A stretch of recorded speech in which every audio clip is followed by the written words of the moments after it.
What's going on, everyone? It's Brian and Jim here with Drink a Beer and Play a Game, and welcome to another episode of the Power Hour. Hello, everybody. Welcome to episode 125. How you doing tonight? Brian, how you doing? Jim, I have a beer stash now. The what? Look, there's so much cream, I have a beer stash. Not a new look for you. But I don't get it. What does it mean? I'm applying things, Brian. Are you saying I drink lots of milk? Is that why I have strong bones? Yes. I drink my milk, Jim. I don't. It's just disgusting. Never mind. Jim. Is that why I'm the well-developed boy I am today, Brian? I had a lot of Sam's Club soda to drink back in the day. Of course it would be Sam's Club. Of course it was. That's all I had growing up. But well, yeah, childhood we can't trauma all be aside. fancy, Jim. We can't all be fancy with like you and have a dishwasher full of Doritos. This is true. And actually, for the most part, it was Casey Masterpiece. Oh, that's terrible. What? Hey, Casey Masterpiece is good chips. Yeah, but they're not Doritos. They aren't Doritos. Sometimes it was Doritos. Sometimes it was hot fries. So, Man, Jim. I haven't had hot fries in a long time. Before I get moving on, though, thank you to Slime the Garbage Man for coming on last week. Yeah, Great time. thank you, Make bud. sure to check the links in that episode. Check all his stuff out, especially on Spotify. Good guy. Jim, why'd you say his name wrong? It's Slim. Slim the Garbage Man? Now, Slime, thank you for stopping by, man. It was great talking with you. Can't wait to have you on again in the future. Chambers, what are you sipping on? Since we know you don't drink milk. I'm keeping it simple tonight. I have some good old Nugget Nectars by Troggs in the thing, so polishing a couple of them off tonight. Old in the fridge or a recent purchase? Old. How old do you think? That is at least 3 months. Okay. So not When super did- aged. I got to tell you though, normally I'm not a fan at all of Nugget Nectar, and I don't know if it's from sitting out for 3 months or maybe they just changed the recipe up this year a little bit. I'm actually kind of enjoying it. Like I used to fucking hate Nugget Nectar. Real, because we talked about that maybe when you got that and you were saying how much you like it. So maybe your opinion just came around full circle on that. 'Cause that's what Maybe. threw me for a loop. I was like, I thought you didn't like that. Yeah, no, I normally don't. Like, I mean, it's another one of those ones where the wife just grabbed a quick 6-pack to go through the beer aisle at Acme instead of Yeah. waiting for the other aisles. So she was like, "You like Trogs, right?" And I was like, "Yeah, yeah, Nugget Nectar, all right." But as I'm drinking, I'm like, "This is surprisingly good." I don't know what changed. Jim, outside of Mad Elf, what is your favorite Trogs? Dreamweaver. Interesting. See, I go Troganator. Troganator is also really good. That's probably that's like kind of tied with Dreamweaver, but like Dream slightly overtook it lately. So I'm drinking, speaking of old, I'm getting rid of stuff. And when did you give me Donkey Kong? Was it June? I think it was about June-ish, roughly. I gave you Donkey Kong? 64. Oh yeah, probably June-ish, if not May. So, in honor of getting that terrible game and that yellow cartridge, I got my Boddington's Pub Ale. Oh, nice. So I forget if it was a 4 or 6-pack. I still just had one in there, and I was like, you know what? I really actually enjoyed drinking this. And I have another random British beer I'll finish off with tonight. So, guess we're going UK tonight. But Yeah. you've had these before, right? Yeah, no, Boddington's is really good. That was one of the ones where I had a classic Jim oopsie where I'm like, has anyone ever had this British beer before? And everyone's like, yeah, it's common as fuck. I was like, It's like "Oh." asking if everyone had Miller before. Yeah, I know. I was like, No. oh, guess I learned something. It's I would equate this to like the UK's Guinness. Like it's their pub ale, like their most popular. Really, really easy to drink, but very thick, creamy foaminess. Hence the beer stash. So yeah, I would highly recommend it if you want to try something from the UK. Yeah, and it's not like super overpowering and like really anyway, booze or like beeriness or anything like that. I think it's actually kind of light on the alcohol, like 3 something. So it actually doesn't have it on here, but yeah, I think it's 3 or just like a hair over 4. It's really, really light. Yeah, it's like standard, like it's like big 3 American kind of deal. So Yeah. So cheers to that. Jim, so you have actually played a new game, and you even played it with me. yeah, Jim, no, what do you call it? don't act like you play new games. Every once in a while. Every once in a while, I dabble in No, new you things. buy a limited run game, which is just a release of an old game in physical form. That's not a new It's game. not always old. It's always old. It's not always old. But yeah, no, we did the beta for Back for Blood, the spiritual successor to Left 4 Dead. So, are we gonna just drop our opinions on this here? You making a video on it? So I already have the audio done. Deciding if this is going to come out Tuesday, because we're recording today is Monday. I'm deciding if the video is coming out on Tuesday or Thursday, because we have another video coming out Friday. Yeah, you might as well do it tomorrow so we can let the podcast breathe for a day. Yeah. So it'll probably be a little bit later tomorrow, since I'm having some stuff installed in my house. But at the end of the day, I am happy we have a successor. In the video, you'll see I go over, and Jim, I want to see if you agree with my opinions. While I love the added customization within the game, a lot of this shit actually changes the mentality, because Left 4 Dead was always a hard game.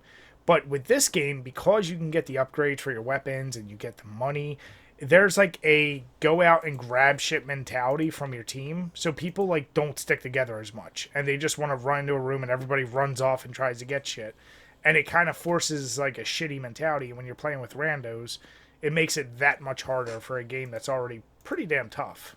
Yeah, and as we learned the hard way, basically by the end of the campaign, for however many campaigns they wind up having, you basically just all need to have pipe bombs to distract zombies during hordes. Yeah, and you need to coordinate on like trying to buy shit for the team and not just for yourself. So, good game. It's is it in a little bit of trouble, or is it just a small minority trying to say something about the game right now? It's probably a small. I don't know, because how many are really playing it right now. Because people, like, everyone's kind of says like they kind of like it, but it's got problems. That seems to be like the general consensus. I was talking about the controversy. Oh, what about a certain word? Well, so it's probably by the time you hear this, it's been posted a lot. So there's apparent cases where they think zombies are saying the N-word, and I've only found 2 or 3 people who have, and they said some like crazy number of people have streamed it, but there's only been like 3 cases where it's ever been heard. And it sounds like the zombies saying that. Now, when listening to it, you can say for yourself if you think it sounds like it. They are funny reactions because this black guy's playing, and they're like, "The fuck you just called me?" So there's an article on Polygon if you want to look it up. Like, it's out there. Yeah, and WB has already came out and they said, listen, obviously that was not recorded. They said it's a very simple thing of that's 2 zombie sounds when they're next to each other, and it just happens to overlay into that. They're like, clearly we would never put that in our game. But I love the responses of like just the 2 sides. One is like, oh my god, now this company is worse than Activision, which I'm like, have people really said that, like, unironically? I think so. Yeah. I mean, based on their profiles, I'll say I think so. Yeah. And then you have the others that are like, wouldn't that entice you to kill them more? I'm like, so the reactions have been all over the place. I just find it funny, but no, I think the game, putting that stupid shit aside, I think the game is it's got some things that need to touch up. And one little thing I talk about in my video, I mean, it's a beta. It's time. It's why they have betas. You improve it. But it's a beta that's coming out in October, so you don't have a shit ton of time. So I feel like the amount of improvements you're going to see are either going to be as immediate quick fixes as you can, and then we're just going to see a lot of patches after the fact. Yeah. One thing I want to change, which when I look back at Left 4 Dead, I love the use of flashlights because so many areas were dark like all the time, and it made the lighting and more atmospheric. Whereas that one, it just didn't have it. It was a little touch. It was very bright. There weren't any real like dark, hard to see areas. But no, I went back after you and I played, and I played a couple more of those versus modes. It is a lot of fun. It's just as crazy, and it's so frustrating when like one person as a zombie fucks up, and you're like, God damn it, you're supposed to do your part. Yeah. Of course, there's the little bugs like we saw where if another team rage quits, somehow everyone loses. So the little things you have to work out with that. But we're like, what the fuck? They all quit. How do we lose? What do you think, Jim? Is that going to be a new buy for you? I think so, especially since like it's a fresh thing that we can like definitely get a bunch of the old friends to come out of retirement probably. Yeah, for Dust sure. off the old Xbox Ones. It brought me right back to enjoying a co-op game, even though you can have player versus player. Like doing something cooperative in an actual campaign with friends. I can't tell you the last time I actually did that. Yeah, it's been a while. My favorite part of when we were streaming is when the guy that we were playing with randomly went, "Hey, I've been here the whole time. Like I can hear you guys." They're like, "Oh." Spent the whole time talking about Christian and fucking our usual dipshittery. What was his name? It was like Ice something or other. But I was like, yeah, this asshole's running ahead of us. You did say that a lot. But yeah, I liked that. He's like, I'm here. I was like, oh, hey. Which is weird because you and I were in a private party. So that was the only part that, like, I don't know if they automatically cancel it. Not so private. Oh, well. That was interesting. But yeah, no, it's a fun game. And if you didn't play the beta yet, there's, I think, going to do now. That was for, like, early beta. That was a closed beta. They're going to have an open beta. Yeah, then that starts, I think, August 12th. So a couple days. Seems weird they're having the second beta that close after the first one, but whatever. Yeah, I don't. Maybe that was their way of like testing servers. I can tell you, we didn't have any issues getting into games. No, wasn't any issues with that, and people coming in and out of the games didn't see it be a problem. So, I mean, that had a leg up on a lot of games that were fully released. Yeah. Of course, there's people. I can't tell if he was joking or not, but one guy was bitching about like shooting the windows out and like it wasn't like fully asshole done. About immersion in a goddamn game that's like, oh man, they expect us to find this realistic and you can't shoot out windows in a car. I'm like, dude, really? People I just want to live in a world where that was just like a rage bait thing and not like his actual opinion. God, I hope so. Sorry, disconnected my headphones there for a second. Well, la-dee-da. Jim, I mean, I think we just need to come to... I would fully expect that to be a PC person who would cite 60 frames per second or death and would bitch about everything else. That's my guess. Hey, Brad, that's a little foreshadowing for later in the podcast. Talk about specs. Maybe it is. They don't call me Brian Foreshadowing Quinn for nothing. No one calls you that. They should. I have nothing. Jim, have you played anything else this week? Well, yeah, speaking of projects for the page, what we were talking about last week, played a little more Darkwing Duck, played some Mortal Kombat Shaolin Monks. So, yeah, that's kind of been it. Just as people can see online, I just got a puppy. So, Miller. Yeah. So, yeah, that is it's taking up a lot of time. I've only had to kick him off the bed a few dozen times. Yeah, but you've already lost that battle, Jim. You might as well just accept it. No. Jim, because here's the problem. My last dog didn't sleep on the bed. This one isn't going to sleep on the bed either. Jim, even though you enforce it, both your wife and your daughter will not enforce it. Oh, no. So the dog will get confused. The door gets closed to the kids' room at night. So none of that shit's happening. But when Sandy's working from home, if he's up there, she'll be like, oh, look how cute he is. Oh, no, he just sleeps next to her. So he sleeps on the floor. You wait, Jim. Just you wait. It's been a day. It's only been a day. But nice. Yeah, this week has been light. I did a little bit of Dead by Daylight. Obviously, I spent a lot on Back 4 Blood while I could. Beat Darkwing Duck. I'll save my opinions for the review. Outside of that, I haven't played too much else. I'm going to be starting up with the last of the Mortal Kombat games that we need to review. I'm not looking forward to it. I'll give you a heads up. It's not good, but it's at least a lot more beatable than, Sub-Zero is. So it's less painful. It's less painful for all the wrong reasons, but it's at least less painful. That's a steep curve. But yeah, no, I think... like Jim, I'm looking forward to getting that done, and then we'll be moving on to some other games. Don't want to give any spoilers yet, but there's some things in the works. Yeah. All right, Chambers. So what do we got from our awesome patrons? Yep. Patreon.com/DrinkABeerandPlayAGame, where for as little as $2 a month, you can ask a question that we will answer on each and every single one of these Power Hour podcasts. So get first those questions in. Yeah, I gotta remind everyone every goddamn Monday or no one does it. Except for Dean. Dean's always good about hopping on right away. Speaking of Dean, from Game Whisperer Dean, what are your opinions on fair use policies since there seems to be a lot of discussion lately? I wonder who he's talking about. Do you know anything about this, Bri? Give me the real answer, not Okay. the subtle. No, what do you call it? I'm not going to be so at all. This gives me a reason to talk about it. What do you call it? So, Pat the NES Punk and Damian McFerrin, and he's like the head guy over at Nintendo Life. They had a little bit of a Twitter spat in the past week.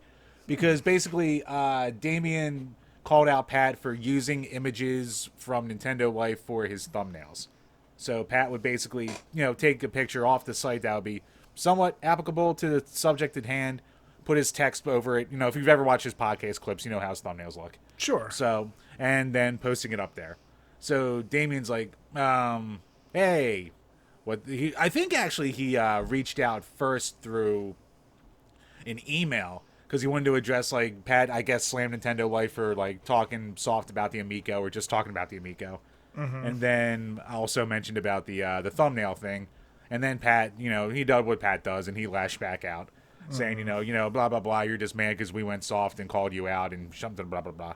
And then Damon's like, no, dude, seriously, like, you used our pictures without, asking us. So, you didn't even credit us, so that's our copyright. And he's saying, no, this is fair use. So then the argument became, is it fair use, even though by the letter of the law, using... Actually, what I learned from all this in its massive Twitter threads was that photography is actually, like, in a way, I don't know if it's almost instantly copyrighted material, or, like, if you put it on a copyrighted entity, then that becomes, like, the copyright if it was an original work, that kind of deal.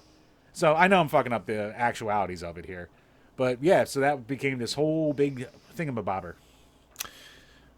So, fair use, like you said, you can say by definition, if he's using that image to say, like, hey, we're talking about this particular article or thing from this site, which wasn't the case, then that's more of an issue. If it's like, was it at all related to Nintendo Life when he's using it, or is it for something completely different? I think it was just like an article about the Game Boy. So he just took a picture that they took. It's not like it's the most innovative picture in the world that he took. Like, he set up a bunch of Game Boys as, like, a canvas-looking thing. Yeah. And then sat a Game Boy on top of it and took the picture of that. So, like, it's a picture you see 1,000 times before, but it's one they set up themselves. Yeah, photographs by definition, like, yeah, can they become they are copywritten, like, it's your original material. Right. But then again, if you're someone doing it, you're not doing it for money, and you don't explicitly trademark it or copyright it or encode it in such a way that it has watermarks built into it. I don't blame the guys if you're going to have someone shit talking you and then he's going to use your photos. Right. Yeah, reach out, say, hey, I'm not cool with you using it unless you at least just say, hey, the photo is, like, throw something into YouTube. We ran into that, but it was different because they straight up used our logo with Drink a Beer and Play a Game that we paid for, and right. We were like, hey, just so you know, like, that is our logo. But, like, to use, like, if I say I took a picture of a beer and somebody, like, used it on their whatever channel, am I going to care about it? No. But if they used it and then were like, well, those Drink a Beer assholes, I'd probably be like, well, just give us credit for the picture. Right. But, yeah, at the end of the day, like, it probably could get, like, you can bend the will of fair use. Unless you show that that was the distinct reason why people clicked on your stuff. It's like, is that the only reason people were going to his video? Yeah, I mean, fair use has always been kind of a tricky thing. Whether it's like a straight up law or just like, a code of ethics of the internet kind of deal. Like, I know there's legality to it, but I'm a dum-dum, so I don't know these things. But, yeah, I mean, I obviously, like you said, like, if he was specifically talking about the article and used a picture, then it's like, all right, yeah, fair. But then just swiping it for a random thing, I can see the case for Nintendo Life. Yeah. So, I mean, it's one of those things where it's like, you didn't have to make a bitch about it, but we understand you making a bitch about it, that kind of deal. And it's also, because he's like, look, I've been through this. Like, I've used other people's pictures, and they've come after me. So, like, I know the deal. So he's coming from that thing of, like, look, I had to learn the hard way, so just, like, be fine. So then he actually wound up, like, getting in random Twitter thread arguments with, like, a bunch of other YouTubers. Who were like, imagine living on an internet where you had to like copyright everything or make everything 100 or like not. Imagine an internet without the use of copyrighted material, something like that. So that just became a whole different ball of spaghetti right there. I mean, every single YouTuber just does the same thing. You Google an image you want in your thumbnail, you use it, you might remove backgrounds, do whatever. That's just what happens. The only original thing is the same stupid YouTuber face they all use. Ugh. That like that's it. I mean, yeah, is it right? Is it wrong? But that's one of those things where the dude Nintendo, you said it's Nintendo Life. Nintendo Life, yeah. Now you've created a glass house. You're talking shit, and now everyone's gonna look back at all your stuff and call you out for everything you've ever used that you didn't clearly reference or give credit to. It's like, well, he covered his ass on that too, though. Like he specifically said, "Look, I've done this before. I've been called out for it. I know what I'm talking about here." So at least he had that there. And like I've never been like the biggest fan of Nintendo Life. It's like I mean I'm not gonna call it it's kind of a glorified blog, but they just regurgitate a lot of Nintendo shit and stuff like that. But it's fine for what it is. But yeah, like I'm like I think in this case he probably is right for like coming after it how he did. But it's also one of those things where it's like you still didn't really have to, but I can see it. It's one of those ones where I just got to sit back and eat some popcorn and go. No, I love the argument because I also go. It's kind of like so what you're describing is someone actually took a real life photo of a group of Game Boys, right? Yeah, group of games. Yeah. So if somebody else say used that same picture on their site, and then if you Google search like Game Boy games, and then it was actually pulling from that site and not Nintendo Life. You know what I'm saying? Now it's like secondhand, like you're not getting it directly from the source. That's where it gets. That's where the internet gets messy. I'm kind of surprised, like a bigger outlet like Nintendo Life doesn't like watermark their shit. That's what I mean. Like that's the easy way. There's plenty of sites where you can't copy their image. I mean, it makes it look uglier, but I mean, it protects it more. So yeah, I mean, Pat gets too in the weeds, I think, with these arguments, and. He gets very snarky with shit. He's a snarky boy. That is true. So, and maybe all he gets is shit all day long, and he just chooses this is the person I'm gonna go in after. I just like with everyone else, I just go like you should just let sleeping dogs lie or address it offline or do something. I don't know. It's always funny, just like the levels, like the different tiers of drama that just comes from these things when they start out, because like all the YouTubers who hate Pat start to like trash him in like the thread on Nintendo Life, and then all the people who hate Nintendo Life start to like bash that in the thread. And Damien wasn't backing down either. Like he was responding to like most of the tweets coming his way. So it was an interesting couple days. It's a perfect reason why, if for some reason someone actually came at us on Twitter, I'm happy you're doing it and not me. Oh, yeah. I know my personality. Like, I know I would be the type to be like, well, fuck you. Like, yeah, you would care too much. Yeah, I would just, the thing is, I wouldn't do it. You throw out like an ironic, like, like, I would just be like, well, your parents did a terrible job. Like, I would just go deep with a cut real quick and then take it personal with them. You won't do that. Yeah, I just don't care enough. I've been around too long. I've posted too many responses and comments to our videos. I look back on them, I'm just like, ugh. So it's like, it's a fucking stupid internet. Why do I care this much? Yeah. So. No, but thank you, Dean. Always love your topics. Yep. Next up from Gamer Astral, if you could have any Pokemon as a pet, which would you pick and why? Charizard, because who the fuck doesn't want a dragon? Yeah. What's that plant one that's like the meme of everyone wants to fuck it? Gardevoir, I think. Jim, you're the if you honestly quiz me right now, if I could name 10 to 15 Pokemon, I'd be amazed. And that's with even doing a lot of the Pokemon Go.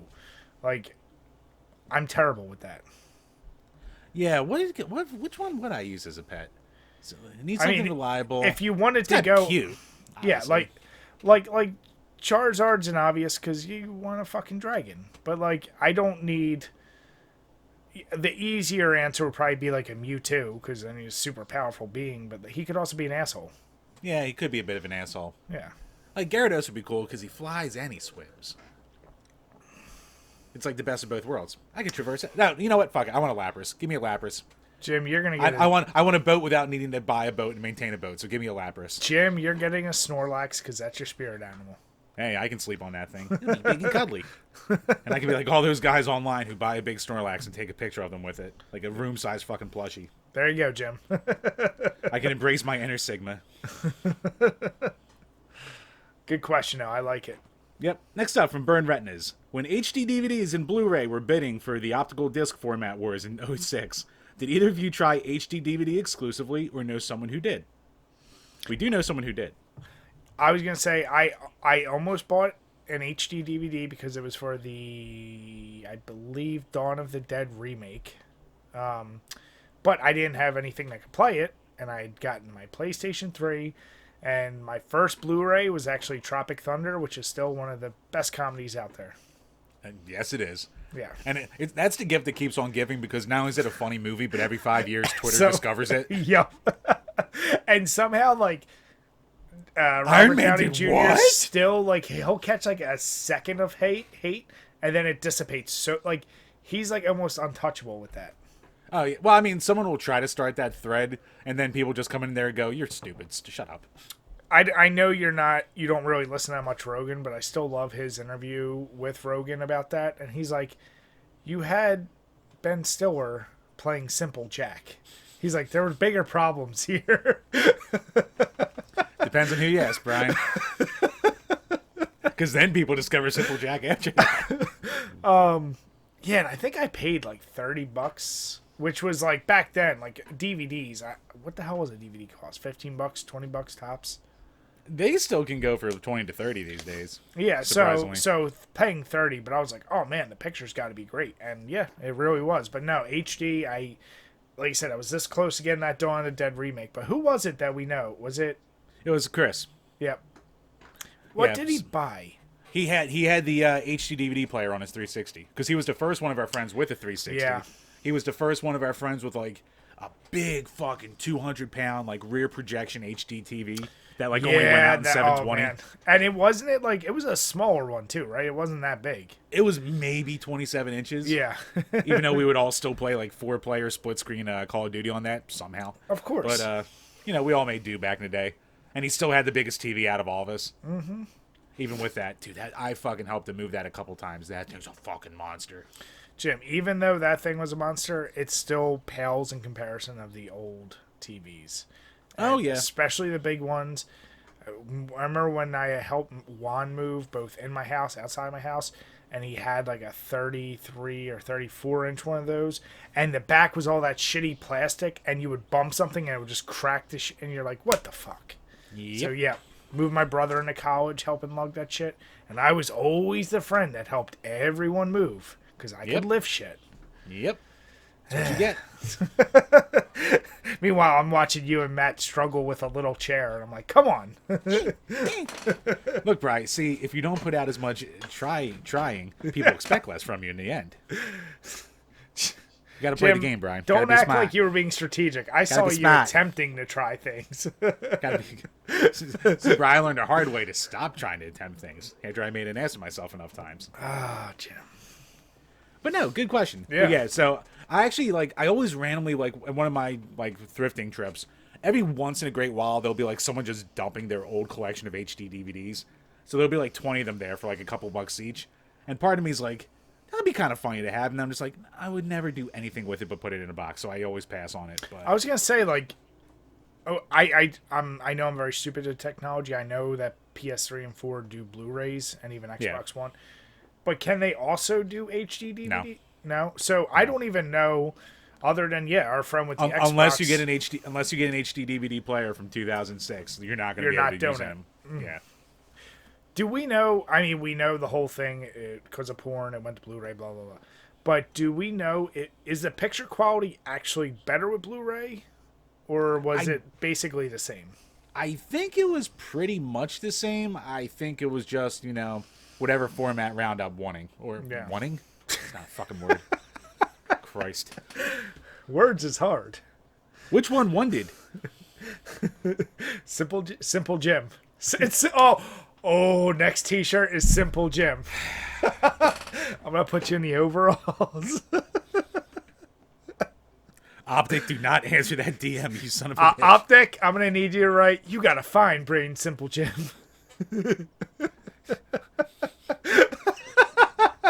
I'm burying myself here, but because of our bit of you smacking me, don't smack me. It writes itself, unfortunately. Simple Jim. Every day's a blessing. Next up from Michael Soto. I've heard you guys talk about the N64 and the PS1, PS2 wrestling games, but did either of you ever get into the GameCube titles? WrestleMania 19 and the 2 Day of Reckoning games have always felt like hidden gems among wrestling games to me. I did play. Those were actually. It was Day of Reckoning. I only tried the first one. I rented it, and I felt the same way. I played it. I was like, "Oh, this is what it was." Is it was fun, but it couldn't compete with the N64 and PS1, PS2 wrestling games. It's like it is such a fun game to go back and play, but the problem is if you try to hold it up to the competition, it doesn't. But if it's like, if those other games didn't exist, they would be appreciated more, if that makes sense. I at least enjoyed them. I don't know, Jim, if you ever tried it. No, I never got around to it because, like, we've both talked about it. Like, we both kind of passed over the GameCube back in the day. So, like, you know what? Weirdly enough, I never see them in, like, any stores. Like, even, like, when I go to, like, the little game stores that have, like, the retro shops and shit like that. Like, those games are never there. So, like, these aren't ones that people ever trade in. Yeah. I don't think they're super expensive, but I'm also not, like, compelled to, like, go out and pay, like, on eBay for them either. So, if I ever get... Yeah. I would like to play them because I hear they're good. I've always heard they're good, but I've never been like, ooh, I got to go get this. That would be a interesting one if we were looking for, like, what are wrestling games people don't talk about that much? Those would be perfect titles. So that would be up our alley for the kind of shit we review. Yeah. So I would say, if you've never played them, give them a try, because I would agree with Mike there. Like, they're pretty damn fun. But like I said, the only issue is you gotta look at them with the right lens. Because if you start saying, like, No Mercy and the SmackDown games, they're just... You shouldn't compare them to that, is all I'm trying to say. Yeah, there's a reason people care about Here Comes the Pain. Yeah. But I will say that they are better than what the Xbox got. So, well, I mean, yeah. That Raw game is rough titties. But... Good question, though. Ones people don't ever bring up. Yeah. And last up, from good old Alex Perez, do you guys have any upcoming fall/Halloween plans for the DBPG brand? Site, YouTube, etc. Sure do, Jim. I think I did mention it to you. And it kind of came up during my horror collecting. So initially, I wanted to hit up the Evil Dead games to tie in with the new Evil Dead release, which is going to be kind of like Dead by Daylight and some of these, and like Evolve, but that release got pushed back to February. So we're probably going to tie it closer to then, which will also allow me more time to buy those goddamn ridiculously expensive PS1 games. Mm-hmm. But no, a series I've really wanted to do for a while, and by series I mean a specific series, is Alien games. And I'm not talking Alien versus Predator, because that's its own universe. I'm saying just Alien. We've already covered Alien Isolation. Right.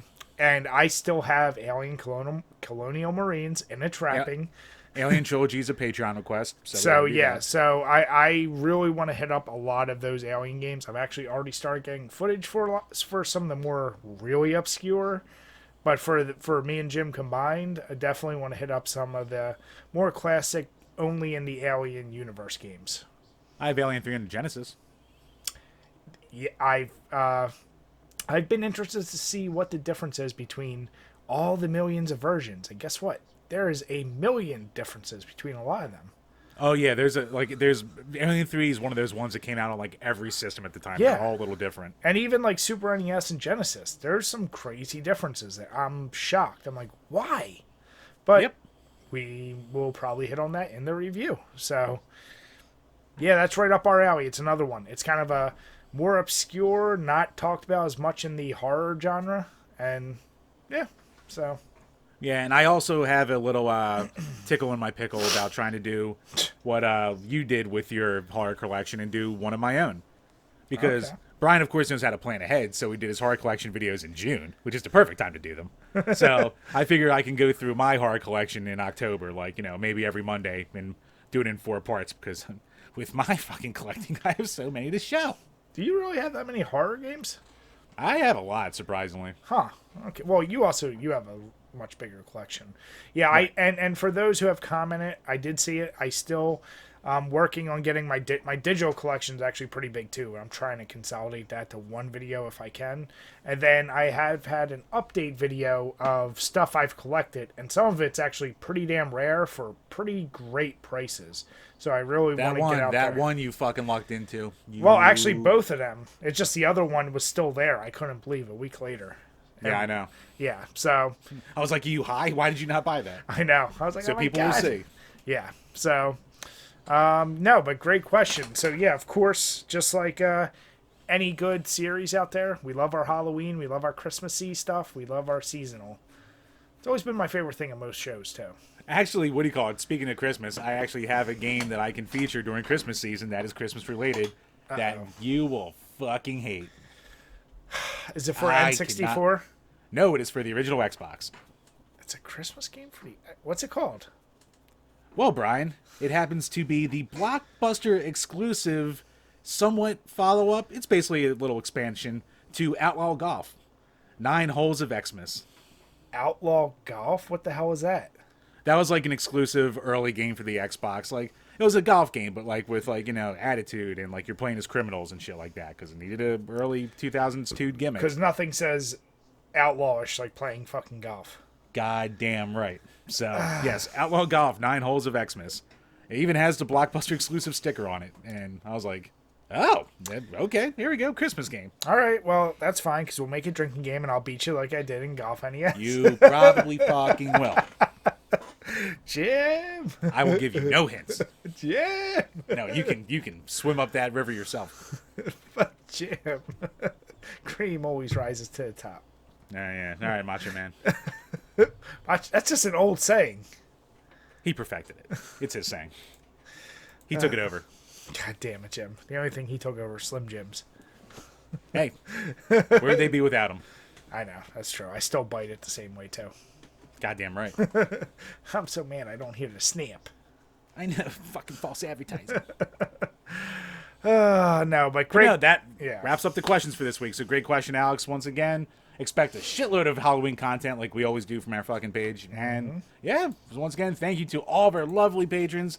We really don't deserve the support, but we really fucking appreciate it. So thank you all so goddamn much. Truly, truly want to echo that. Appreciate it. And please, get your questions in. And if you have... I've heard from a couple that are like, I'm still deciding on my game. I'm like, good, good. As long as like you know that you have it coming to you. So yeah, you definitely have it coming to you. And yeah, the only game right now we have, two are the Darkwing Duck and Alien Trilogy, and we just said we're getting to both of those. So yep, awesome.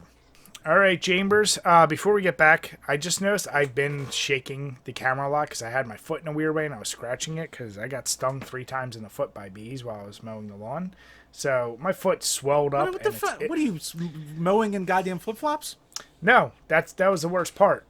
It's more like running shoes, and basically I didn't know a bee could sting through them, and one got my ankle, but then 2 of them I'm like, what the fuck is? And I took off my shoe and my sock, and their barb was just hanging. I was like, God damn it! And it's been fun. So itching my foot like son of a bitch. Yeah. So sorry for the shaky camera. Fun. Actually, what do you call it? My neighbor was trimming some trees around his house, and he must have found like a lanternfly nest. So all of a sudden, like they were just fucking everywhere, and like there were like 5 in my pool. It's just an Intex. I'm not like any kind of rich guy over here, but yeah, like my little my 8-foot blow up pool just swarmed with fucking bugs inside there now. I was like, okay, I guess I'm cleaning this out. So Chambers, how did Nugget Nectar? You fully turned around? You sold on it? I'm becoming a fan. I mean, it's a 7.5% alcohol ale, and I mean, it's going down very smooth. I don't know if my taste buds have changed or if, like I said, they changed the recipe, but this is pretty fucking good. Are you a Nugget boy now? I might be a nugget boy. I was a nugget boy when I was a pothead. I'm a nugget boy with a beer now. Damn it, Jim. I mean, I was actually more a Headies kind of guy because I was highfalutin like that. But Jim, I don't know this drug talk. this is true. But yeah, but no, I mean, I'm cracking into my last nugget nectar, and I mean, these are fucking good. Nice. Yeah, Boddington's, dude, goes down so friggin' smooth. I really enjoy it. But sticking with my UK beer, I have the Eagle Brewery's Banana Bread beer. And when we first started doing this, Shock Top. No. We did. I did banana bread. Like, we also did the banana beer from Shock Top. Right. But I did this, and I remember thinking, like, oh my god, this is good. But there was also that, like, this got shit on, but it's come around. Like, people, I think, accept it. It is absolutely insane how they did capture, like, not only the banana flavor, but, like, the walnut or whatever nuts they use in banana bread, and, like, the sugar. Like, it fucking tastes like liquid banana bread. So if you don't like it, you're not going to.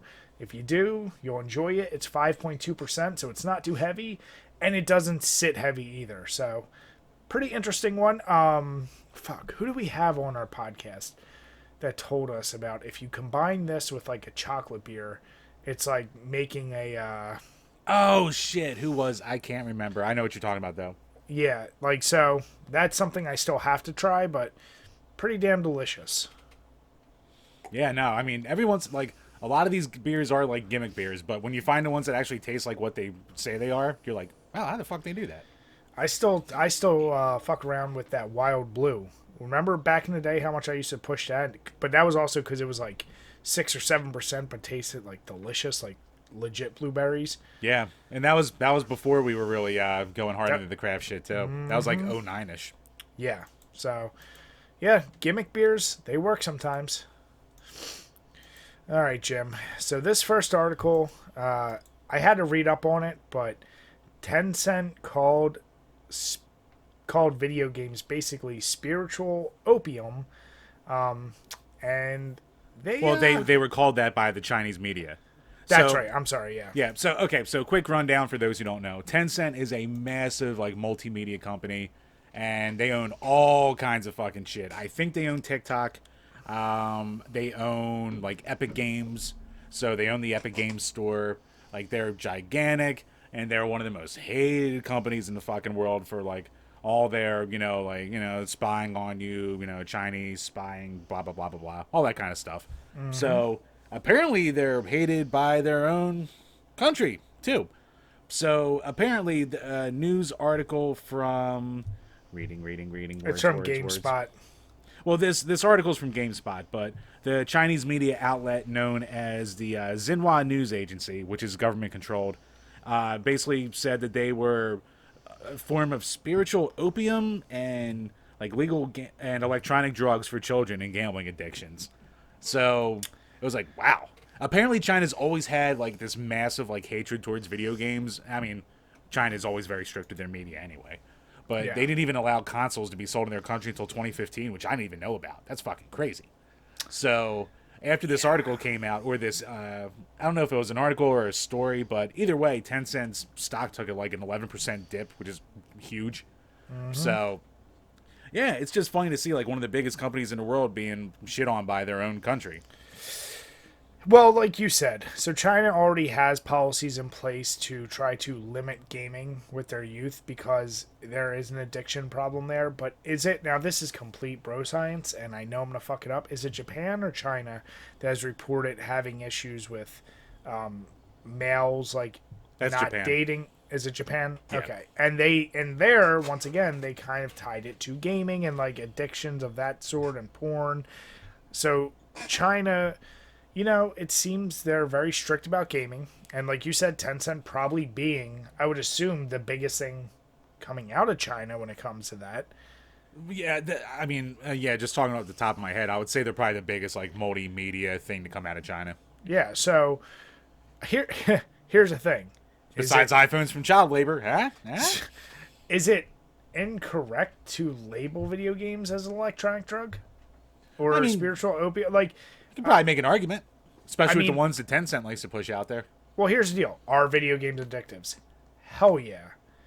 can they really fuck up people's lives? And yeah, but there's obviously tons of good, but that's like anything. And then you can get into the stupid ass strawman argument of like, well, if they weren't doing that, they could be out there doing real drugs.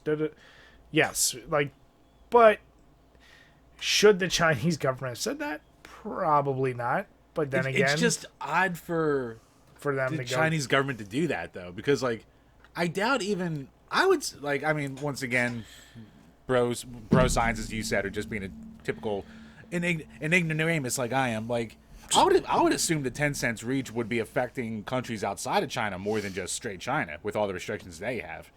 So with the way they like to, according to all the other countries in the world, China wants to fuck everyone over. So you think that'd be a good weapon to use against like the countries of the other world and shit like that? It seems weird. When you're a country that has John Cena apologizing to you. Look, you give me fucking that kind of money, I will suck China's dick right now. I will dig up Mao Zedong and I will suck him dry. Damn it, Jim!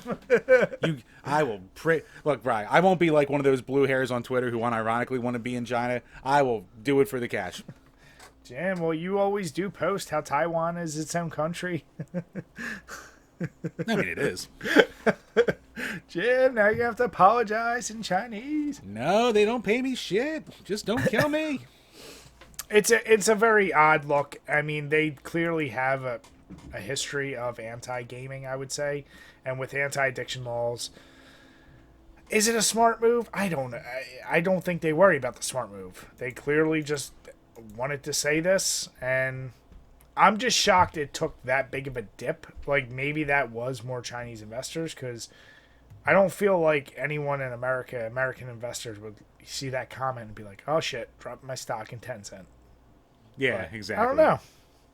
So yeah, that had to be all like homegrown kind of a bashing there. Yeah. Interesting article, though. Oh yeah, for real. Ooh. But Jim, before we're talking about interesting articles, I wanted to see how this one rubbed you, if you're in agreement with it. So I came across this, I don't know where it was, if it was Twitter or Facebook.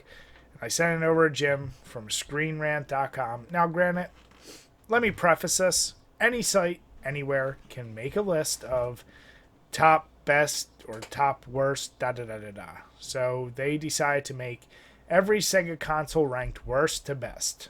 And they have the nine consoles. And I saw it, and I said, I don't know how Jim will feel about this. I think he'll have some issues.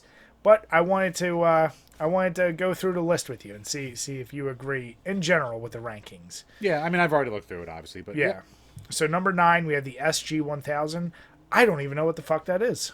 Yeah, I'm fine with that being there. It's their very first console. It's primitive as fuck. Like, it's a step above, like, the Atari and shit like that, but it early, super early, like 1983. So, yeah, I've never played anything off of it, but from what I've seen, it makes sense it's down there. Number 8, the 32X. How do you feel about that, Jim? Because you do have a video entitled Better Than You Think. My only argument with this is what comes after it. Because I agree. It was a colossal failure, and it should be at the bottom. Even though I am a 32X defender, like I know why it failed. Like, yeah, I even mentioned that. Like, it failed for 1,000 reasons, but it's got some bright spots. Sure. So number 7 is the Pico, another one. I don't know. A kid's edutainment system, like. And here's what's weird about it: it's labeled in launched in '93. Was Pokemon out? When did Pokemon come out? 97, 98, something like that. So why is this a 93? It was probably. Thing? I mean, it's a simple kids education, like faux computer. So, like, if you put simple shit on there for little kids, you can keep it around for a long time. No, I know, but so you don't think the picture of that thing is from '93? Oh no, a Pikachu one is definitely not from. That's what's confusing me. I thought even calling it the Pico, I thought it was kind of. Oh, you thought it was like a Pikachu time? I was like, kind of what the fuck? The picture? Yeah. Yeah, no, the Pico was around for a while. So this is another one. I would, just because of how unknown it is, I would have put that at 8. The 6 is the Game Gear, which I'm fine with. Yeah, other than the terrible battery life, I never had that much of an issue, except for the fact that now you can't find a working one to save your life. Yeah. But I thought it was good, you know? Yeah. I'm actually kind of shocked that that got less than the next one with the Sega CD at number 5. Yeah, I kind of look at the Sega CD the same way I do as the 32X. I mean, obviously, it's way more impressive. But I feel like, all in all, it didn't hold up. Like, in the long run. The problem with it is, and this article addresses it, that like people mostly know the Sega CD for its FMV games. Yeah. And yeah, for the most part, they're kind of crappy. But there was a lot of really impressive shit that came out on the Sega CD, too. Yeah. It's just, it was an add-on, so it had to fight an uphill battle. Yeah. So 4, we have the Saturn, which I personally think probably should have been number 3. I'm actually for the most part, I'm actually fine with for the last 4. I'm fine with the listings for. Okay, so Saturn at number 4. The Saturn diehards will be like, "Oh, this is ridiculous," but I mean, for one, the Saturn. Well, actually, the one after this didn't really sell that much in North America either. But that's kind of my point. So that where obviously whoever went with Screen Rant, they're taking global, and we're talking from 2 Americans, and our like. To me, Saturn should have been moved up because number 3. The Saturn was like probably the biggest victim of like Sega of the mid '90s, just because of like the botched launch. I mean, their direction from the start wasn't like future proof. Like they were still thinking old Japanese, where they were going to focus, and they say it in here too. They're going to focus on 2D games, side scrollers, and RPGs, which worked for them before. Yeah, and that was not the market for most of the world at that point. Yeah. The Master System is number 3. I know it's huge outside of America. I played, I don't know, 20 to 30 Master System games. They're fine. I've never been blown away by a Master System game, is all I'm gonna say. And maybe I haven't played the right ones. And I'm trying to emphasize, I know it was big outside the US. I didn't know a single kid growing up who even talked about that system. I'll say that. No, what do you call it? Like the Master System.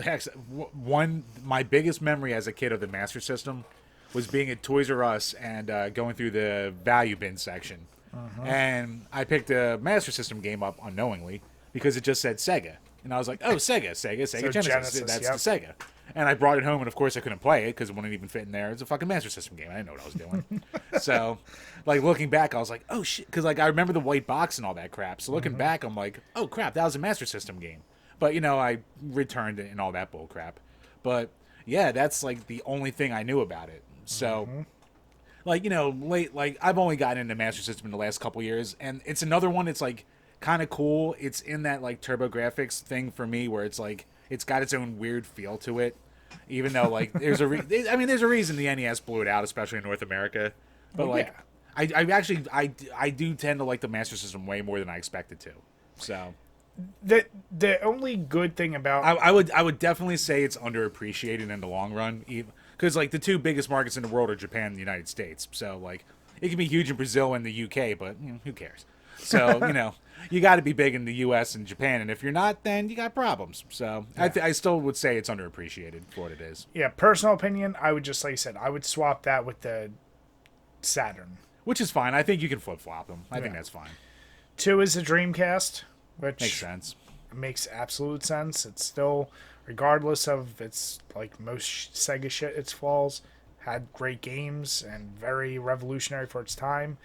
And Jim, can you guess what number 1 is? I have no idea, Brian. Why don't you tell me? I wasn't trying to invite you to do your simple Jim. Look, Brian, I'm trying to sell T-shirts here. And can we also say, let me go back one thing. Master System. You have the ugliest fucking covers to games ever. Oh, they're infamous. Yeah. Like, they're terrible. Now, moving back on to number 1, there's only one true name. It's a Genesis. Stop with this Mega Drive shit. It's Genesis. I saw somebody I love posting, those random articles. You probably saw me liking it or whatever. Yeah. Every like at least once a month there's somebody who's saying, "Can we just agree that Mega Drive's a better name than Genesis?" And then of course all the Genesis people are like, no. So Genesis is the better name. I've never seen, like, so if you're looking at the article, Jim, where it says Sega and then Genesis with the Genesis and the silver. Yeah. I've never seen that said Mega Drive.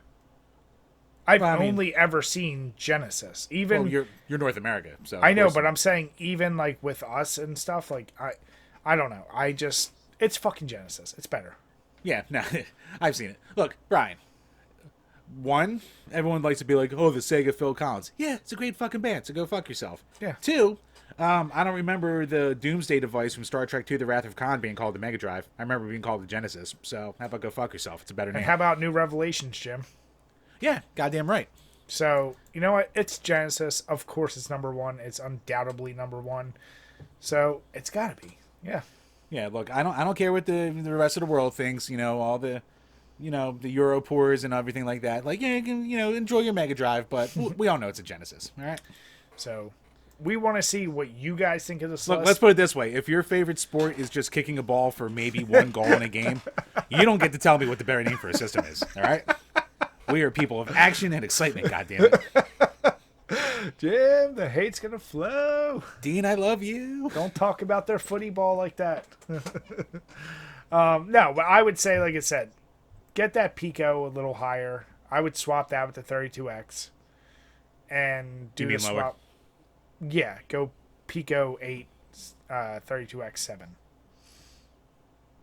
Yes, I'm fine with that. Yeah, but no, for the most part, I was like, yeah, I kind of agree with this article. It's fine. So it's only 9. Take a peek at it. The link is below. Let us know what you think. Was there a Sega Mark II? I'm trying to remember there was a Mark II. Because the Mark III was the Master System. So I thought there was a Mark II. Jim, so... stop confusing this with Iron Man armors. Brian, no, God damn it. I wonder who stole it first. It was probably Sega stealing from them. But Probably. Sega steals everything.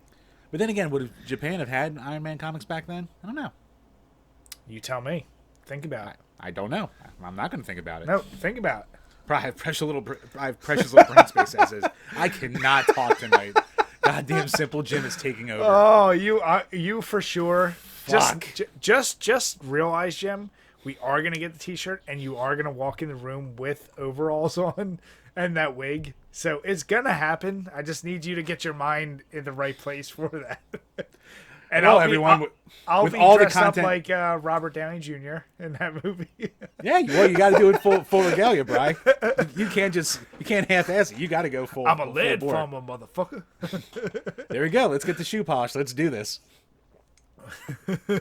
We'll see who gets canceled first. It'll be a drinking game. Jim, I have a 23andMe that supports me, so. Not touching that with a 10-foot pole. So let us know in the comments below if you agree with that. Jim, the next one is something I'm very interested in, and from TheVerge.com, it's one of many that's out there. It's their first impressions of the Valve Steam Deck, where they got some. Yeah, and this article is this is a couple weeks old at this point. Yeah, but we talked about it now.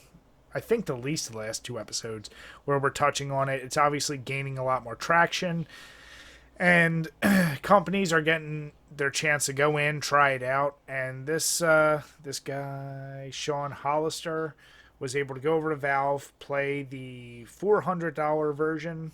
I forget how many versions are above it. Excuse me. But I think there's one above it. Like the difference between the 400 and the 650, I think is just space. And I think the economy version has less space and also has like a weaker processor, if I'm remembering correctly. But so I mean, the things that are interesting and what I thought when I was looking at, well, one, the picture I really gets circulated is how much bigger it is than a Switch, which I think that's obvious. That is a big boy. But the ergonomics, I thought, did look a lot better on the Steam Deck, and that's what the guy says is like they just feel so much better. And there's more buttons available for different things, and it just fits in your. Even though it is bigger and a little heavier, it holds a lot better than the Switch. Which, yeah, it's about a half pound heavier from what they're saying. Yeah. Out of that, he did mention that hey, it did seem like it might have gotten a little hot, but it seemed like somebody else was playing it before he got it because it wasn't even on a full battery. Yada yada yada. It was plugged in though. It was plugged in when he first started up, and so I don't know if they were charging it or if maybe it had a full battery. It only lasted for him for an hour and a half, he said. Yeah, so this is one of those things where that's not good. Well, it's not good, but it's also when he talks about the games he's playing, he's not playing indie games. And here's the thing I can't stress enough. I don't know what you expect of a battery life if you're going to play AAA games. Like, what is a good battery life if you're going to play, say, Witcher 3? Like, I would say for any handheld, if you're playing like the top tier games for the system, I would say to again like the easy comparison. Oh, On my laptop. Let's make sure everything's working. all right, you're back on. Well, what, did I lose the video for a second? No. Your audio just went out. Oh, okay. You're good. All right. Back to action. Threw myself off. So obviously, like, the big comparisons to the Switch, even though it's like not really fair because it's two different, it's two different markets and shit like that.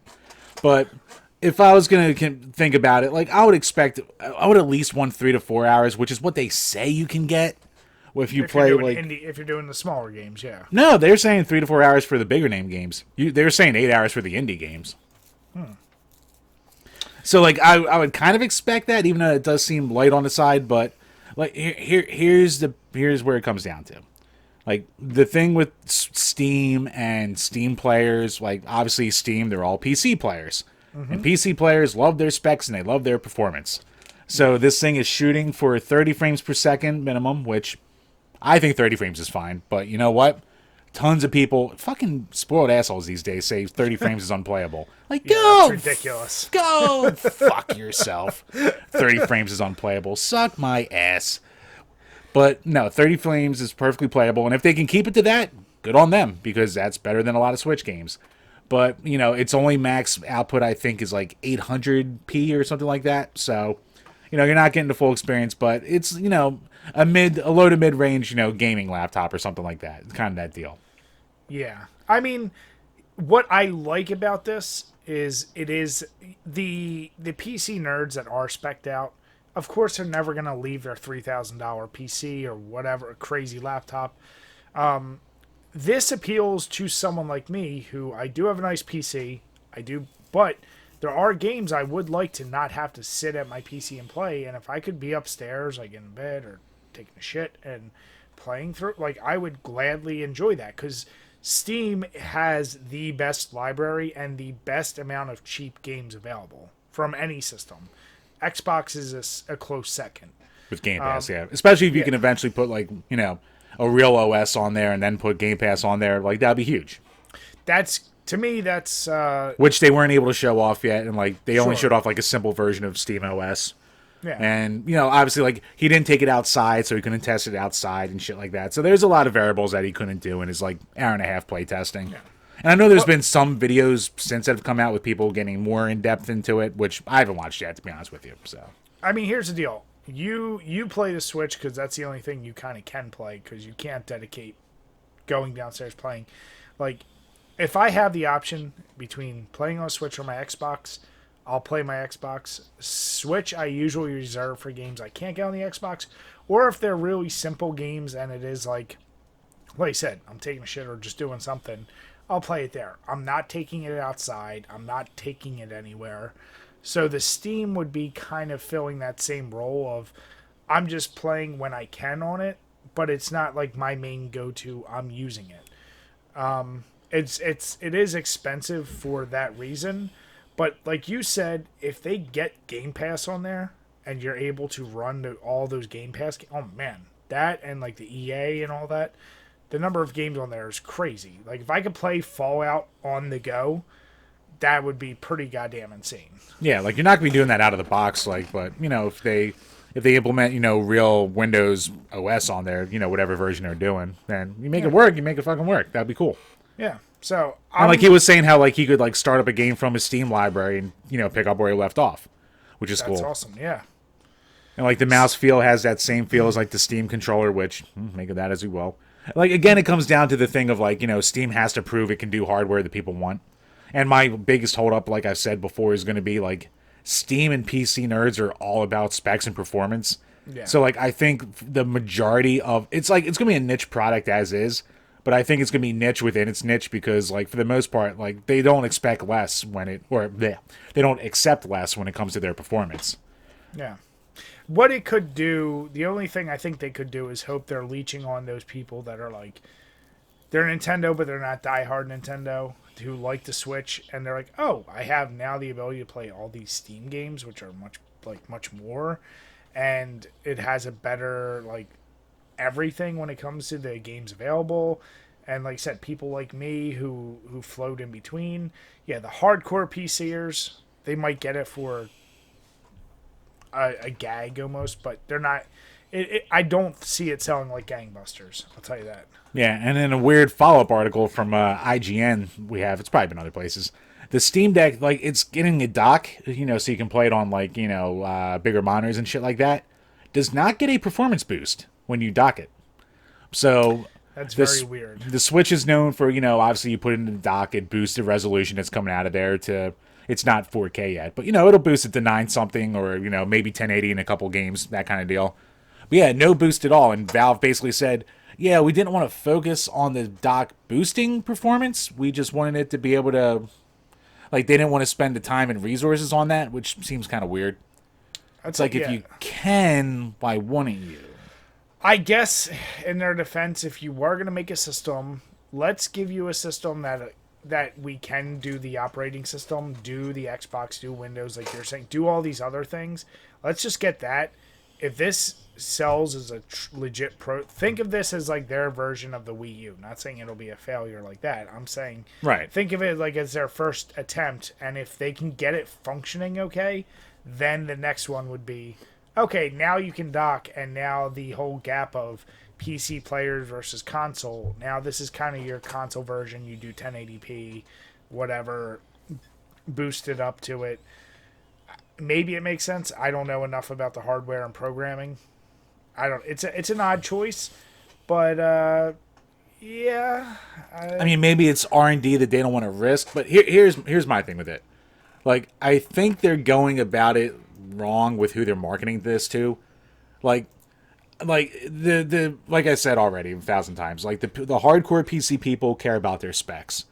They should really sell this almost in a better version of what they try to do with the Steam machines, which just totally flopped, is as an all-in-one unit for you to be a Steam player without having to have the complications of a gaming PC.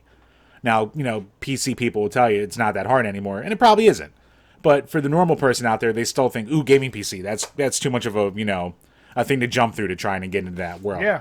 Like, they should really try and market this as a gaming PC on the go, and then if you plug it into a dock, like, you get that extra performance, so you're even closer to a PC life. That kind of deal. To me, that's what would that would be more enticing to get the normie market to buy this. Because I still think, like, if you just say, hey, this is a portable Steam thing player, I don't think that's enough for, like, a grandma to go, oh, little Timmy will like this.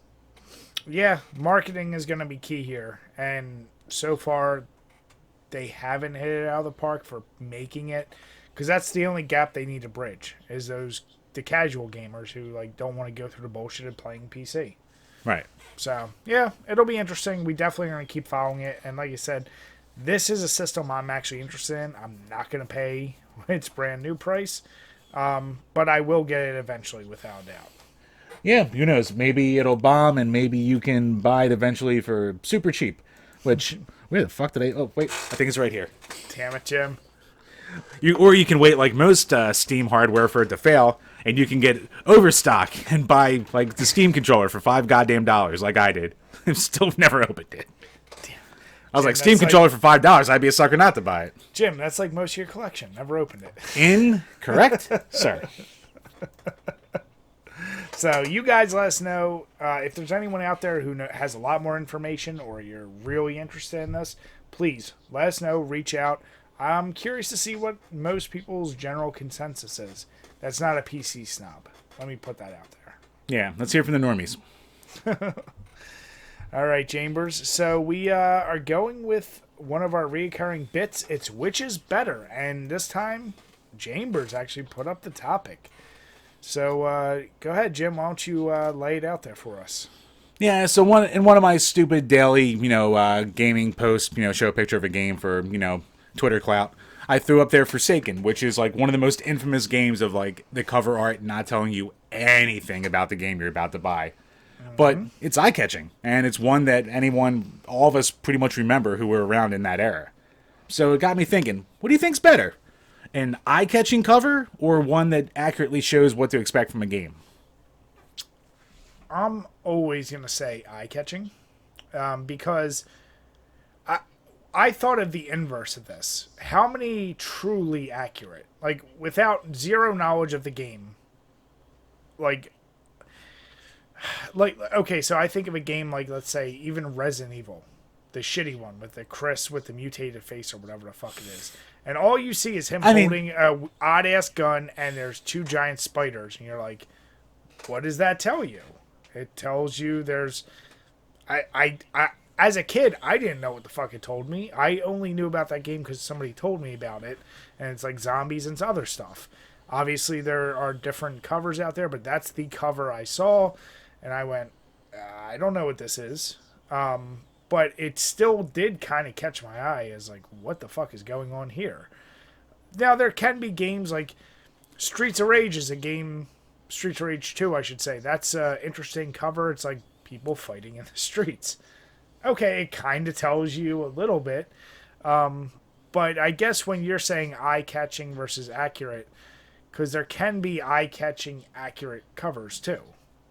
I think at the end of the day, like, I don't need you to be super accurate, but you need to catch my eye. And that game that it's funny, you mentioned that, and I was like, oh, that's a game I always wanted. I still don't know what the fuck it actually is about, but it was a cool-looking cover. Yeah. Brian, would you expect a 6 degrees of motion corridor shooter, arena shooter from that? I certainly would not. On motor hover bikes? I mean... You got, or obviously you got like the one that everyone talked about too. When I put that up there, they're like, "Oh, what about Phalanx?" I guess I know about fucking Phalanx. The one with the banjo guy in the plane. On the banjo, yeah. Like that was the one as a kid. It turned me off from ever renting the game because I was like, "That's just a weird looking cover." But that's the thing. Is like we say the same thing about beer labels, right? Like if I'm someone who knows nothing about the developer or the game itself, you gotta catch my eye somehow. And I'm sorry, just showing a spaceship shooting some shit, or like any of the, and I know you like the covers and I'm not trying to shit on it for it, but think of any of the urban strike or oh yeah, they're just helicopter explosion jet. Yeah, you're like, okay, that's not never gonna catch my eye. Like by this point, like I've seen it so many times.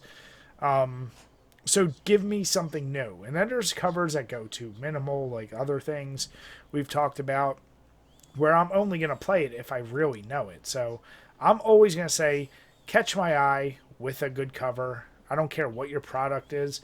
That's a way to get casual people. That's a way to get anyone to actually try your game. Accurate's fine, but catchy is better.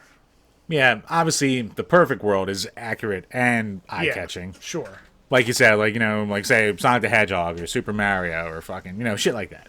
Yeah. So, but yeah, if you had to, I'll say eye-catching as well. But, because, like, it's all about selling and trying to get people to look at your game. Like, if you have an accurate cover that's boring, no one's going to go for it. So, like, everyone likes to shit on, like, the wacky covers of, like, say, the Genesis or even the NES era that, like, it's not what the game was at all. But it got your attention. And it's better than what we get. It's better than what we have, these days with, guy with a gun standing there. Like, that's every fucking cover these days. Like, covers are boring now. No, covers are definitely boring now. And you know what? I think the most underappreciated covers are the Atari games. I think they have some of the best art. Oh, dude, they have fucking amazing art. Like Haunted Castle, that art is like, it's fucking insane. And yeah, it's absolutely nothing like the fucking game. Like, I mean, all those covers were legit. Like, they were like hand-painted looking pieces of art. They were like actual art, yeah. Yeah. And the NES, like even, some of them, they had some great ones. But that's what I like to see. And, yeah, nowadays, the companies are like, well, you almost get so big, and like video games in general are so big, that's like, why do you need to put out the effort? Right. I would like it a little more, but then again, how many people are still even buying physical? But the same goes for if I'm browsing digitally. If I see a cool looking cover, I'm gonna go over and scroll over to it. So that's one thing I think digital media has not perfected, because I don't know who the fuck does Netflix and Hulu and all those. They suck at their thumbnails for some of them, because they're never even always the same, and they're not always like the movie poster. And I'm like, I don't know what the fuck that is. I'm not going to click on it. I was like, oh, that's a movie I actually really would have liked. It's terrible. 3 faces. It's always 3 faces. And it's like, and half the time it's with no name actors. So you're just sitting there like, oh, who the fuck are these people? Yeah. So eye-catching, there's a reason why publishing and all the marketing, they know how to make attractive looking covers. Go with that all the time. Yep. Yeah, I guess we're in agreement there. Maybe it's not the most... someone out there make an argument for why accurate would be better. Yeah. All right, Chambers. So the last topic, and once again, it's a recurring bit, are overrated, underrated. And you put corked beer bottles. So I want to ask, do you mean legit corks like you got to pop out, or do you mean like the ones I gave you from Naked Brewing where it's like the little white corks that you kind of plunger down? No, legit corked. Okay. Now, I've only had a handful of them over the years, but... Sure. Because, yeah, I mean, that's in the beer world, having that's fucking niche, but... Like, do you think it makes that big a difference, or do you think it's just like, you know, fancy pantsness and trying to make your beer be a little more highfalutin than it actually is? So, I know the way a cork is makes a huge difference with, like, wines. And I know the only corked beers I've ever had generally are a higher percentage. And, yeah, they are fancier. There is a mindset. If I have a beer with a cork... my mind is already different. I'm like, oh, I'm not just You're pounding. going, ooh la la. Well, yeah, I'm literally, I'm like, I'm not just about to pound like a shitty Miller. Like, I'm actually about to have a different, like, it changes my mindset, which is why it's leading me to maybe underrated, because one, it's not used that much. I think it'd probably be way too expensive. Like, there's a reason bottling is so cheap, because it's much easier, and canning is even cheaper. Right. So they're putting a little extra effort, and chances are, if you are drinking a corked beer bottle, you probably spend at least $8 on a single bottle of beer. Now, granted, it's not a 12-ouncer. It's usually a... it's from like the 20 ounces, like the faux wine bottle looking ones with like the indented bottom and all that shit. Yeah. It's never like a 12. It's never like a 12 ouncer. I think... I don't think they're just done for show. I think it is something also because a lot of those are the type of beers you truly could age if you wanted to. Whereas you have other people, like a lot of our friends who, like, I can just age Mad Elf. And even though they say don't do that. Yeah. So it's it is exciting. Some days I go to the beer store, I get my 4-pack or 6-pack of something, and that's what I'm going to drink. Or I decide, you know what, I'm a splurge. I'll pay $20 for this one bottle of this from this brewery I like. And it's like, I know, I'm like, okay, I'm about to just enjoy, and I really got to pay attention and zoom in on this beer. It almost causes me to focus. When I have too many of the same beer, I kind of take them for granted as I drink through them. And I might let one sit in my fridge a little too long, which is like what happened with Boddington. So, yeah. Yeah, so I think they're underrated just because it's a little bit more specialty, and I think that separates itself from the standard craft beer. Nah, it's overrated. Don't make me work more. It's probably easier than when you have to go to a bottle opener. The easiest is can. Like, unless you have... No, Brian, look, I'm already opening the bottle the same way I'm opening any other bottle anyway. Then I gotta go get the fucking cork and screw it in there, and I always fucking goddamn fuck it up. And as I'm pulling it out... See, I've never had a cork like that. All the corks I have are the type where you can... It has a thing you can grab at the top and pop it off. No. Those, I'm fine with those. With the pop, like the pop top and like all that bullshit that's built in. Those are... I'm fine with those. I think like maybe once or twice I've ever had a beer, and I couldn't tell what brand it was. Yeah, I've never had one. You're talking about legit needing like a wine cork? Like a legit wine cork inside like the top of it, yeah. I've never had a beer like that, I'll be honest. I hope I'm not talking... I'm probably talking on my ass right now. But... Every cork I've ever had was that. That's why I was saying, like, it's not that much work. I'm like, what are you talking about? Yeah, no. I think it's probably happened once. It's probably happened once ever. And I was You're like, oh, what you the shit? sons of bitches, you making me use a wine cork. Like, I think I popped off, like, the actual, like, top, and, like, there's, like, a cork there. And I'm like, what the fuck is this? Now I gotta go get a goddamn actual cork. And I suck with corks. I'm terrible with it. I gotta call my wife over, and she's gotta do it for me, because I'm, special little boy. Wait, So, with the amount of wine that's drank in your house, you're telling me you don't have the, what is it called? The genie thing? oh, we have a couple genies. So. Yeah. That's not hard. How do you fuck that up? You just hold it and push down and pull up. Nah, well, love finds a way, Brian. Jim, how do you fuck that up? If you've known me long enough to know that I can find ways to fuck up I anything. know. All right?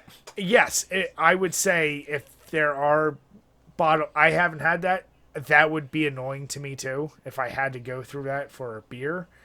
Also, like, you only are going to get corked like that if you have a really thin neck. Like, that goes much deeper than the corks I'm talking about. Where Oh, yeah. No, I'm talking. That's why I'm saying it's not like, the standard ones. It's the ones that go up like this with that, like, fancy pants, almost like wine bottle looking-ish kind of bottling I would for it. really like to see which beer you drank like that. Yeah, me too. I can't remember it. Maybe it was a dream I had. Maybe you just open a bottle of wine. You're like, fucking beer. It could have been, depending on how drunk I was at the time. Damn it, Jim. Undermining my own argument. But, Brad, let's say hypothetically you opened a beer bottle and all of a sudden there's a cork there. What Yes, would you that think? would be completely overrated. I'd be like, what the hell? I would be angry at that too. Look, I'm going to choose to live in a world where this actually happened to me. So I'm pretty sure it happened. Ooh, all right. Let me take a little twist on this for you, Jim. All right. Are you? I mean, we're so used to it now, but does it still piss you off? You're like, why can't every beer bottle just be a twist off? Just be a fucking twist off. Like, what? Why? Why do I got it? Here's my thing. I know from the like, this is bottling- Old Faithful. This is Old Faithful I Yeah. got from my original craft beer box. But why do I need to have this around me at all times? Why do I need to have one on my keychain? Just in case. And 'Cause I there's know always we're a just so in used case. to it, but like, look at cans from how they used to be, where you need a legit can opener, to peelable tabs, to where we're at now, like the infamous tab that we're used to. They came a long way. For some reason, bottles are still 95% like, and we're talking craft beer world. Yeah. Beer bottles are still, you got to use the tab, and Are they that much better? Or do they keep it that much more sealed? I'm going to say probably not. No, it's not. I know it's not that. I know it's a cheaper method for getting the cap on, because it's just a press machine versus, I'm sure there's a different machine needed to actually implement the twist. Right. So it's probably more expensive. I know it, but that's why I'm like, can't they come up with something to just make it easier on them? If you can't get the twist bottle, just make a fucking can. Fuck you. Look, we've been through the gimmicks in the 90s. We had the wide mouth cans, and they didn't stick around because everyone went, this is stupid. Like, we don't need to fucking gimmick. Just give us a fucking twist. Make it easy. Well, that was like that stupid ass gimmick. What was it? A couple years ago, where they did the whole top entire came off the top. I'm like, I don't want That that. I don't fucking want shit sucked. falling into my can. Either. Oh, good. Now instead of knocking my my beer over and losing half my beer, now I get to lose my whole beer. This is a great invention. That's what I'm I'm saying. so glad it's so much more aerated. They keep fucking around with can technology. Shit, Coors has the cold activated mountains. You can't give me twist tops on everything? Come on. Look, it's like my little Ninja Turtles cup I got from my Cookie Crisp back in 1991. Changing the color is cool. Don't fuck anything else up. I don't need anything more fancy than changing colors. I'm a simple man. There is a good sound though once that beer bottle is cracked. I do enjoy the sound. That is a good sound. You don't get that from a twist off. Yeah. But at the end of the day, give me my fucking twist off. That's all I want. Don't put me in a situation where I gotta fucking try and like bang it on the edge of a table and fucking try and stupid do it that way. Yeah, that was the thing. Or our madman of a father-in-law who does it with his teeth. Ooh. Oh yeah, there's that. The teeth is the one that still makes me kind of cringe. But there was also like when people would be learning, like, okay, use the lighters or use like, yeah, and if you didn't just want to bang it on the edge, and then you inevitably end up breaking the fucking bottle or something happens, and I'm like, just make it easy. God damn it. Or make life hard on yourself, like L.A. Beast in his latest video where he's opening it with a CD. Yeah, that Jim, that did kind of tempt me to want to try that. I'm not gonna lie. It kind of did with me too. We're gonna need a lot of tarps for that. Yeah, yeah. We'll get some lion's head and we'll just. We'll do it outside. I'm not cleaning up a fucking mess. Jim, you'll clean it all right. I'm not cleaning shit. So you guys let us know these imaginary corked beers that Jim is talking about. It happened once, I'm pretty sure, maybe.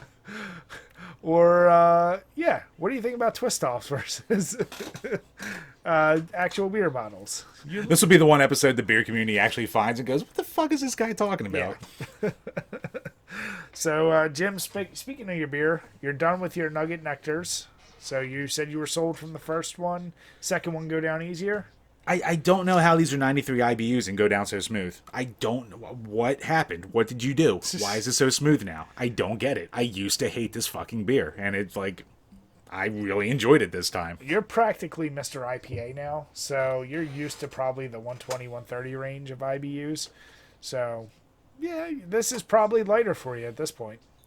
Maybe, but just like I'm shocked. I remember this being like I think that's where the first time I like tasted it. That's where like my tree's asshole line came from, because that's what it tasted like to me.